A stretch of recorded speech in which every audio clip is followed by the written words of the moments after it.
We really need to not just halt this devastation, we need to turn it around. And conversations that need to be had, like capitalism versus the climate. Well, I'm going to be on the side of Mother Nature every time, because in the end, Mother Nature always gets her way. Be each other's medicine.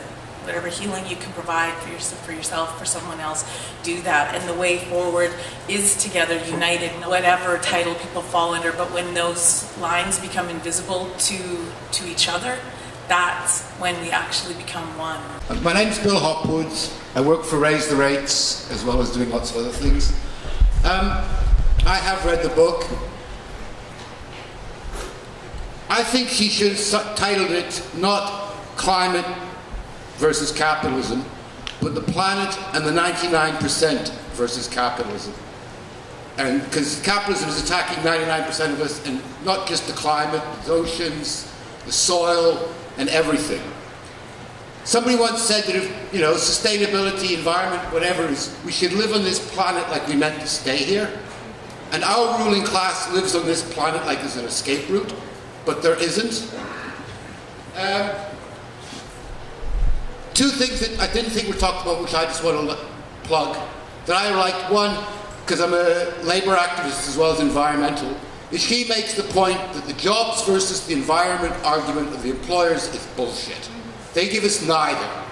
And having a sustainable planet would give us both.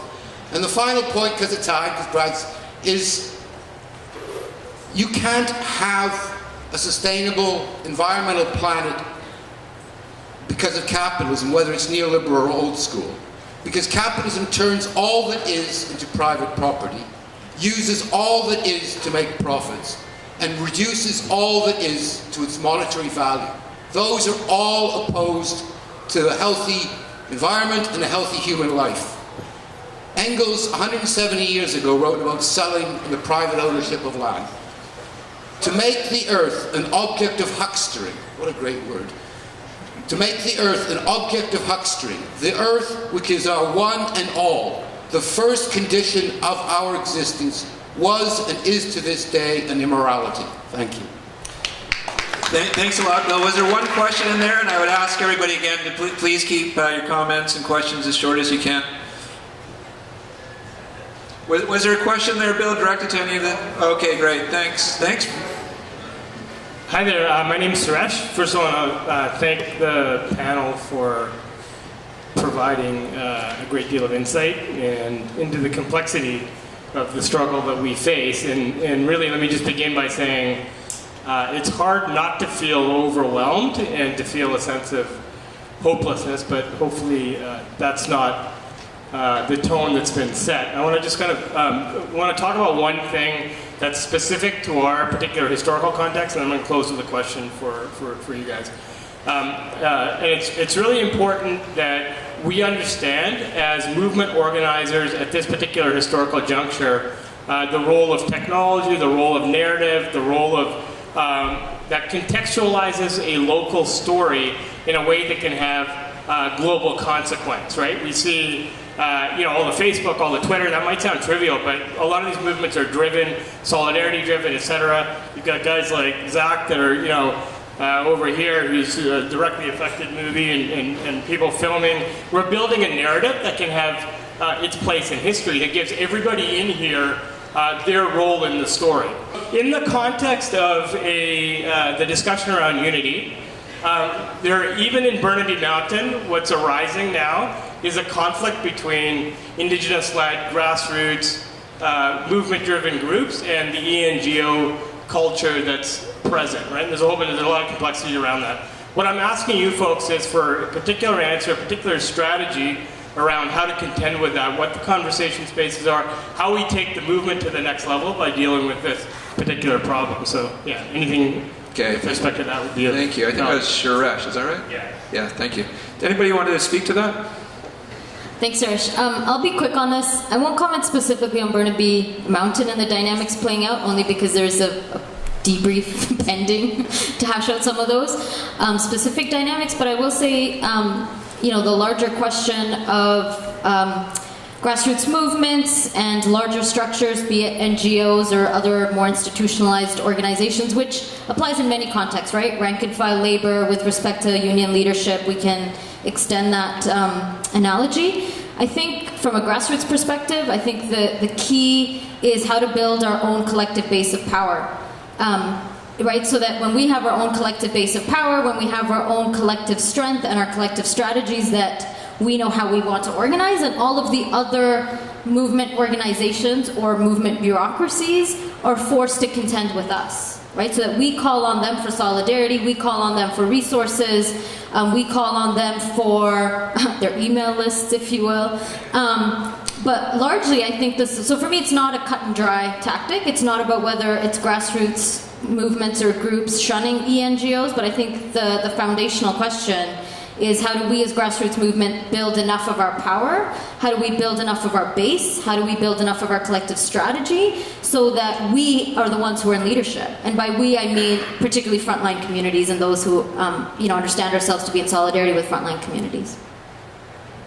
And really quickly to start, and again, not to fully answer this because it is really complicated, there's a lot to say about it, but it's on a real simple level, or another way of parsing the problem is, when we're on the ground, when it's about a particular location with an ongoing struggle and there are people there every day, it's in a lot of ways way easier, because you can walk right up to people and talk directly to them and say, here's the problem that might occur around what you're suggesting or saying, and what other people might think about that. And let's bring those other people in and talk about it. It becomes way more complicated once we do migrate online, or once it's over and we're trying to communicate across distances. It's way harder because everyone goes back into their silos. And it's way harder to actually communicate and iron these things out.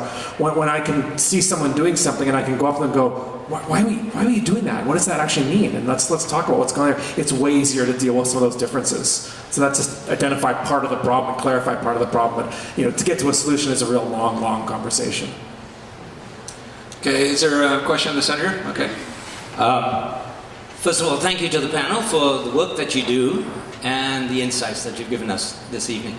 I haven't read the book, so I'm going to ask some questions about, or a question about what Naomi Klein says in this book about our current political institutions and whether there is any hope of working within them to accomplish anything, or whether she thinks they've just been co-opted and marginalized, or any activist voices within these institutions, and the politicians have been marginalized.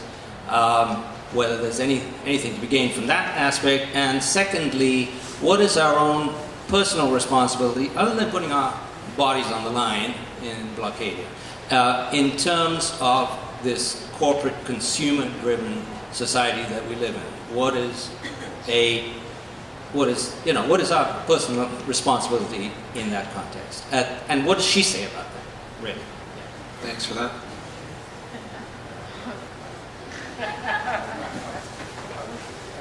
It's the mic of danger.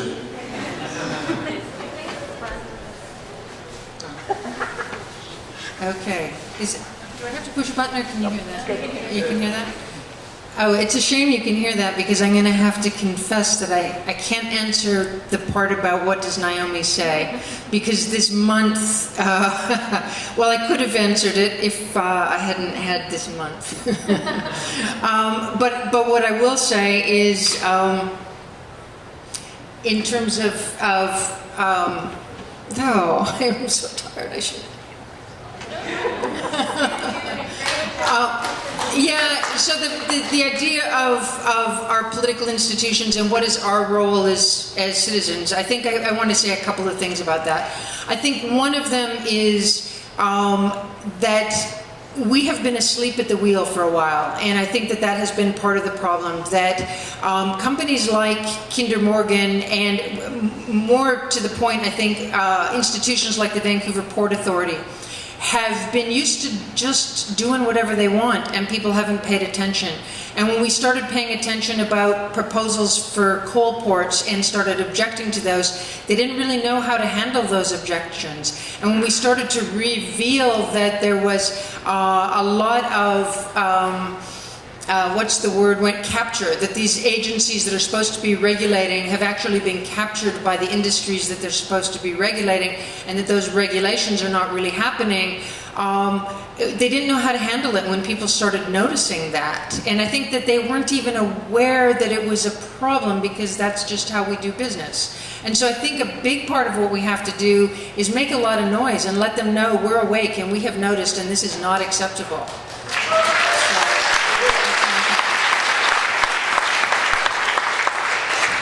Just a quick answer to that. So this is the whole point about Blockadia, that these are spontaneous, grassroots, organic movements, young people, and from communities that are being most affected by what's going on, who aren't part of any kind of institutional structures.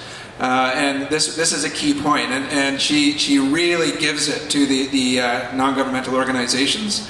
I don't think there's a whole layer of organizations I think she could have said a lot more about that are just underneath those really big ENGOs. But I think the message is really hit home on that score in terms of doing an end run around the institutional structures, even the activist institutional structures. Is there a woman who wants to ask the next question? Yeah. So yeah, the question about political institutions, I think it's not so much a question of reforming political institutions as placing more emphasis on the nexus between those institutions and what we call social movements, and which is what Naomi focuses on the book, social movements as the way forward, as the leaders going forward. What is a social movement? It is a self-producing, self-referential group of people that doesn't necessarily follow, it's not institutionalized, it doesn't follow any set patterns of leadership or of institutionalization. It simply operates in the way that its particular context requires it to operate. And when we focus on the interaction of something that can be loose and ragged and uncomfortably uncontrolled, like a social movement, the intersection of that and a political institution, I think that's more the area of focus, because when institutions can learn how to work with social movements, take leadership from social movements, provide resources to and learn from, like when there can be a healthy back and forth, that's when we can actually have a healthy symbiosis of the two. So I don't know, that's just where I've put most of my experience. Okay, I think there's... So just in terms of what Naomi thinks, I agree with actually. I think Naomi thinks that as well. I think she also has quite a bit, actually, in terms of state intervention. And a lot of her work, she does explicitly talk about, putting more public funding into public transit, and the fact that austerity, again, is connected to environmental degradation, right? And so she does see a role for the state, and by extension of political institutions in terms of mediating the climate crisis, while at the same time supporting social movements. So I think there's a bit of both happening in terms of the role of state, and I also think in terms of what people can do personally in addition to Blockadia. I think because your question specifically about what Naomi thinks, I think she also is quite clear in saying that people don't need to be environmentalists to be involved in the climate issues. And that she does see every single social movement as being fundamentally about the climate, right? So people who are involved in the labor movement, people who are involved in anti-poverty struggles, people who are involved in the anti-war movement, all of these can be tied back because they fundamentally are about the climate. And so it's not about people leaving the movements that they imagine themselves to be part of or that we are part of, but to understand the climate as part of the movements that we're already moving forward in and finding ways to converge. And so I think, that's one of the things about what do we do. I think Naomi would actually say keep organizing in whatever social movement you're part of. Whatever social movement we're part of, find a way to bring the climate issue and find a way to bring environmental justice within that, because fundamentally it is about that, right? Within their labor movement, keep pushing for jobs within the green economy, if you will, is fundamentally a labor issue. And we can, can draw other analogies, but I think part of it is just to continue doing what we're doing. think we should go to the next question. I feel like we're already building something here, and I'm excited. And I think it is. She does believe in a large role for the state, but the state we have right now, the stripped down neoliberal state's not going to listen to us. And so it's got to come from below, from social movements. We've got to put enough pressure on it to demand the state actually do things on our behalf, as it were, to take care of the idea of the common good again. Okay, there's a question over here. Hi, everyone. I just want to say that all of you are incredible people, and I think you need to acknowledge that British Columbia is like a special province. You know, I kind of think of it like in a canoe, and we're sort of quietly separating ourselves from the political logi, or logas, or whatever you want to call them. So this is not exactly a question, but I wanted to say that there is so much of my studies that's coming together now. And I find that the biggest issue, I think, has to do with the central banking and their entire octopus. And I really enjoyed an article by a gentleman in Toronto on Before It's News on YouTube, in that he spoke of the, the bankers, the Rothschild banking. He said they're not bankers. It's a criminal organization. And so, and this is an energetic thing, you know? I mean, this is not about trying to start a war, this person against that person, because that's the whole mentality behind a criminal organization. So what it's about is just changing our consciousness, getting together. Do you like this? Do you want it this way? And then just stand in that. And then we make the universe. What is that old saying? Once you move, then the universe moves to support you. So we have a gigantic criminal organization, and I understand that, like the U.S. Navy announced that they have found that they can move their gigantic vessels with salt water. That's a blow to the petro-oil, military-industrial complex, the shadow government and their black ops. You know, it's why we have austerity. No matter how much we work, we feel like oxens tied to a wheel. Well, that's the wheel, the military-industrial complex. Next question. So that's it. That's what I want to say, and I think everybody should think about that. That's scary, but that's what it is. Any comments to that, or should we go to the next question? Okay. There's a question. Okay, I have a question. My name is Nina. I was one of those arrested on Burnaby Mountain. I was arrested with the Caldona Keepers and their supporters. I don't know if any of them are here today. My question concerns, you guys talked about political institutions as enacting different kinds of violence, and so I wanted to see if you had any comments to make on the different kinds of violence the RCMP enacted on various people. So one of those was Dan Wallace. I don't know if he's here today. I talked to him. But he was kept in a cell for 24 hours. He was dragged down. He was physically assaulted. People used racial slurs against him. It's not okay. And I just wanted to see if you guys had any comments to make about that, especially because the media has not been reporting this. Thank you.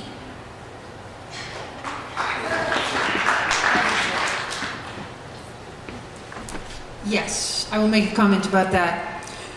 I also was arrested, and I expected them to offer me a cup of tea. I was treated so well. And I think that many of us who were up on the mountain are keenly aware of the differences in how people were treated. And I think that no one who was up there would deny that there were elements of racism in what was going on. And I think that sort of thing is very hard to prove, and it's not something to, it's very, very difficult to chase down. But when you're there and you're witnessing it and you're seeing people being pulled out of the line, it's real, and it's there, and it's something that we have to deal with. And I think that there were, some of the media reports have been, everything was rosy and we were all nice to each other. And there was lots of that, but there was also lots that wasn't that. I think there was lots of aggression on both sides. There were many protesters shouting loud slurs and being really quite aggressively negative.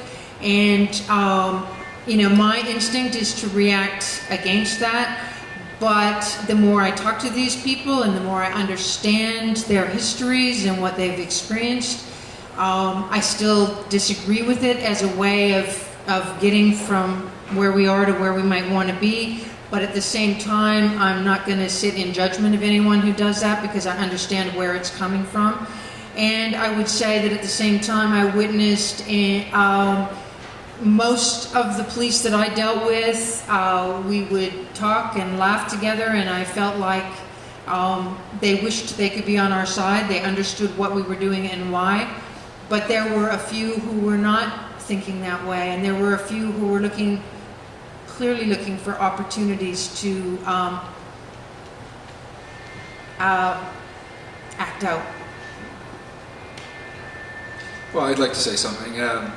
When Dan was down in the courtroom, I had the choice of going down and supporting him outside or going to get arrested, and I chose the latter.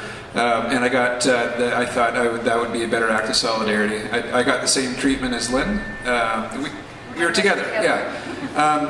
I'm honored that we have become good friends over the last couple of months, and the fact is that when you engage in these kind of things, you develop really good friendships with lots of different kinds of people, and I'm so honored to have had that time with Dan.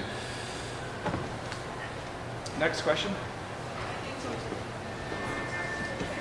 I was going to just echo what Lynn said. Thanks for that, Lynn, which is, there's obviously differential treatment with respect to the RCMP, but I think I also want to add that people have to realize that what happened at the Mountain is criminalization of dissent, right? Which is a specific moment when the RCMP are under public scrutiny, where there are mass movements, people are watching, there's cameras.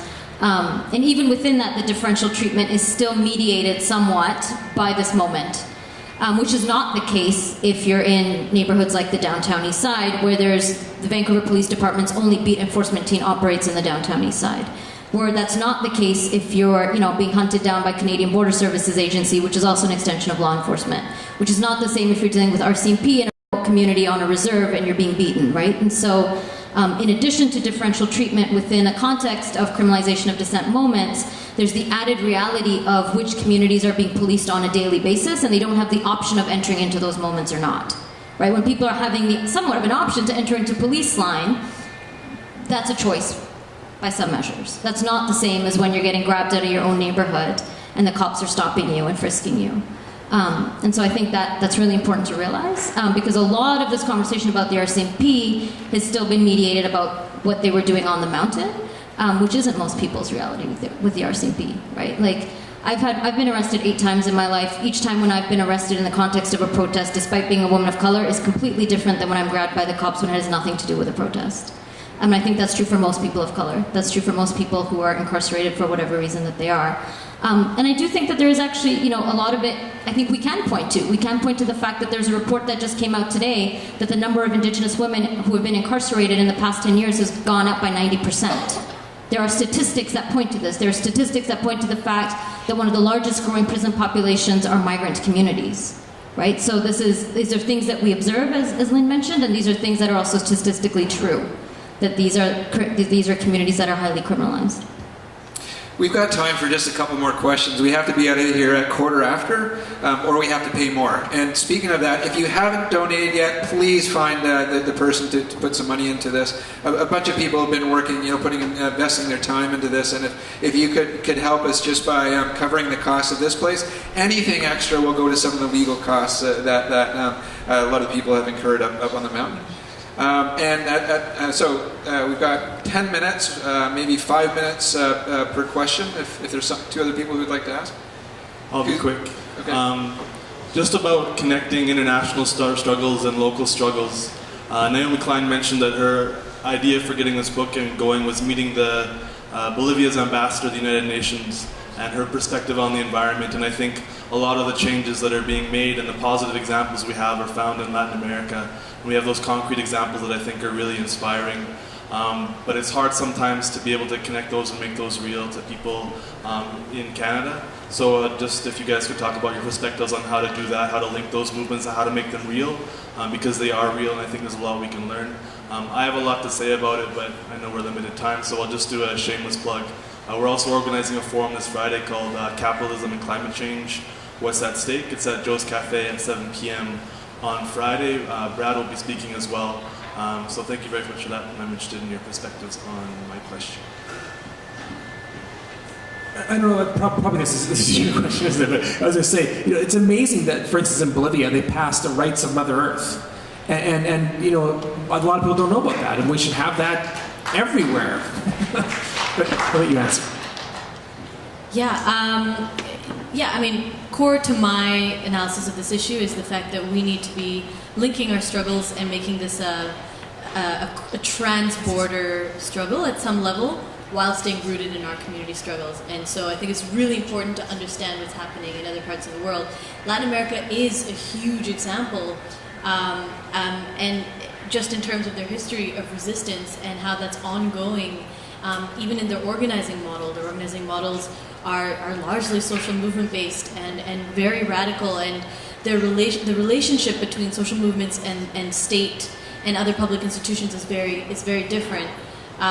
I don't know, we probably need a lot more time to delve into this, but I work on a campaign called Reclaim Power that is about uniting community-based struggles around the world against dirty energy and for community-based renewable energy. So it's reclaimpower.net. You can. There's just one of several initiatives to trace this same story, this similar story that's playing out all over the world. Why is the fossil fuel industry always in the backyard of Indigenous peoples? Why is it always in the communities of people of color? It's the same story. Why does the state always respond the way that it does? So I don't know if this is getting at your question, but in terms of how to reach out to those struggles, they say there's a saying I've been really thinking about lately, which is that a habit is only habit until you become aware, and then when you become aware, it becomes a choice. And so for those of us who are interested in this issue and beginning to educate ourselves on it, there's a responsibility, I think, to start educating ourselves on other situations and other struggles as well, because that's fundamentally what makes our struggle here in our backyard stronger, and it amplifies our seemingly disparate struggles into one, because it shows that it's all about the same thing. In Latin America, it's interesting context because the indigenous struggles there are very, very strong, especially in Bolivia. And if we're talking about an alternative to capitalism, where do we go looking for that alternative? Capitalism is in our minds, in our hearts, and in our histories, and we do not know how to think in a non-capitalist way, in a non-rational or non-linear way. And where do we find an alternative to that whole system of thinking? It's in the knowledge systems and the wisdom of the indigenous people. It's other ways of knowing and other ways of being that you can't intellectualize and take. You can't take that knowledge. You have to honor it and approach it and ask to be educated. And so the rights of Mother Earth, that's a whole other value system, a whole system of beliefs and thinking that has been encoded into law because of the huge presence of mostly indigenous-based social movements in that country, fighting really hard for decades. So yeah, education, I guess.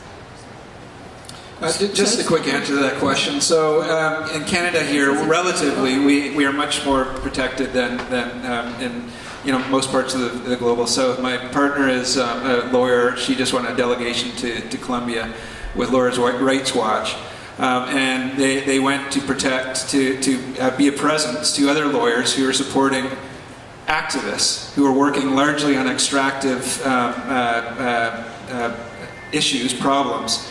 And people are getting killed left and right there. And even the lawyers are getting killed left and right. And many times, even over the last month, when I questioned, should I be putting myself out there? Should I go get arrested? Should I be putting my name out there, writing articles about all this stuff? I'm at the dinner table, I just reflected that this is nothing in comparison to what other people across the world are facing. So you're just going to add one One more thing in question? terms of Latin America, sorry. I think part of the issue with solidarity with the Global South in general is that we see this as an issue over there, right? Without actually implicating the ways in which the North is also complicit. So it's not just, I would add, it's not just about linking struggles, but looking at the ways in which, again, Canada is home to 70% of global mining operations, which makes Canada complicit in environmental degradation in Latin America, right? So resource extraction and mining is one of the key sites of struggle in Latin America to begin with, and Canada is complicit. Another key example of that is Canada's free trade agreements, right? So again, there's a lot of talk about China and FIPA, and Canada and China and FIPA, and I think that's obviously critical, but we're not talking a lot. We don't talk enough about the ways in which Canada signs free trade agreements every second month, it looks like. But the only reason we care about the China-FIPA agreement is because that's one in which Canada is perceived or is a junior partner. But in most free trade agreements, Canada is the dominant partner, and Canada is the one enacting political and economic violence. And so El Salvador is a key example where right now, Canada, or a Canadian mining company, Pacific Rim, is actually suing the government of El Salvador because the government of El Salvador has a de facto mining moratorium. But Pacific Rim, which is a Canadian mining company, wants to sue the government of El Salvador for lost profits because of this moratorium, right? So there are many, many ways in which free trade agreements and Canadian mining and Canadian capital is actually directly responsible for devastation in Latin America. And so it's not just about solidarity over there and being present over there or seeing those struggles as linked to ours, but actually realizing that we're part of the problem over there. And so part of the solution is figuring out how to take on Canadian capital, Canadian mining, and Canadian free trade agreements.